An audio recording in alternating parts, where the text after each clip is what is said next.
ഒടുവിൽ നമ്മുടെ നടൻ ഷൈൻ ടോം ചാക്കോയെ പോലീസ് പൂട്ടി. NDPS നിയമത്തിലെ സെക്ഷൻ 27-29 പ്രകാരമാണ് പോലീസ് അയാളെ അറസ്റ്റ് ചെയ്തത്. രാസലഹരി ഉപയോഗിക്കാറില്ലെന്നായിരുന്നു ഷൈൻ പോലീസ് ചോദ്യം ചെയ്തപ്പോൾ പറഞ്ഞത്. എന്നാൽ കൂടുതൽ ചോദ്യം ചെയ്തപ്പോൾ നടൻ പതറി. ഷൈൻ ലഹരി ഉപയോഗിക്കുന്നതുമായി ബന്ധപ്പെട്ട് കൂടുതൽ തെളിവുകൾ പോലീസ് കാണിച്ചപ്പോൾ പോലീസിന് മുന്നിൽ പിടിച്ചു നിൽക്കാനായില്ല പാവത്തിന്. ചോദ്യം ചെയ്യൽ 3 മണിക്കൂർ പിന്നിട്ടപ്പോഴാണ് നിർണായക വിവരങ്ങൾ ലഭിച്ചത്. ഈ 3 മണിക്കൂർ നേരവും ഒരേപോലെ പിടിച്ചു നിന്നു. പക്ഷെ എന്ത് ചെയ്യാം, അവസാനം സമ്മതിക്കേണ്ടി വന്നു.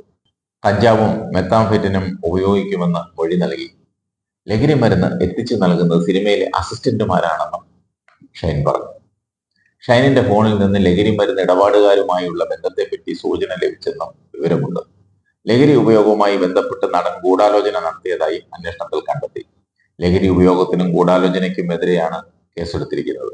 ഡാൻസ് ഓഫ് സംഘം അന്വേഷിച്ചെത്തിയ ഇടനിലക്കാരനായ സജീറിനെ അറിയാമെന്നും ഷൈൻ മൊഴി നൽകി. ഷൈനിന്റെ രക്തവും നഖവും മുടിയും ഒക്കെ പോലീസ് പരിശോധിക്കും.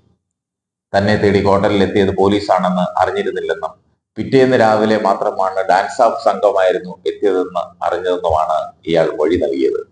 ഹോട്ടലിൽ പോലീസ് അന്വേഷിച്ചെത്തിയത് ഡ്രഗ് ഡീലർ സജീറിനെ തേടിയായിരുന്നു.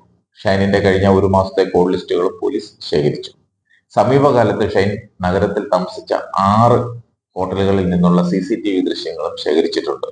ഹോട്ടലുകളിൽ താമസിച്ചിരുന്ന ദിവസങ്ങളിൽ ഷൈനെ സന്ദർശിച്ചവരുടെ പട്ടികയും പോലീസിന്റെ പക്കലുണ്ട്. അടുത്തിടെ ഇയാൾ കേരളത്തിന് പുറത്തേക്ക് നടത്തിയ യാത്രകളുടെ വിവരങ്ങളും പോലീസ് ശേഖരിച്ചു. ഇയാളുമായി ബന്ധപ്പെട്ട എക്സൈസിന് കിട്ടിയ വിവരങ്ങളും പോലീസ് കൈപ്പറ്റിയിട്ടുണ്ട്. ഇതടക്കം നിരത്തിയാണ് ഷൈനെ ചോദ്യം ചെയ്തത്. ഇയാളിൽ നിന്ന് കിട്ടിയ വിവരങ്ങൾ അനുസരിച്ച് കൂടുതൽ പ്രതികൾ അറസ്റ്റിലാകും. പ്രതികൾക്കായി പോലീസ് അന്വേഷണം ആരംഭിക്കുകയും വല വിരിക്കുകയും ചെയ്തു. പലരും ഒളിവിൽ പോയെന്നാണ് ലഭിക്കുന്ന വിവരം. ഇവരുടെ ഫോണും സ്വിച്ച് ഓഫ് ആണ്.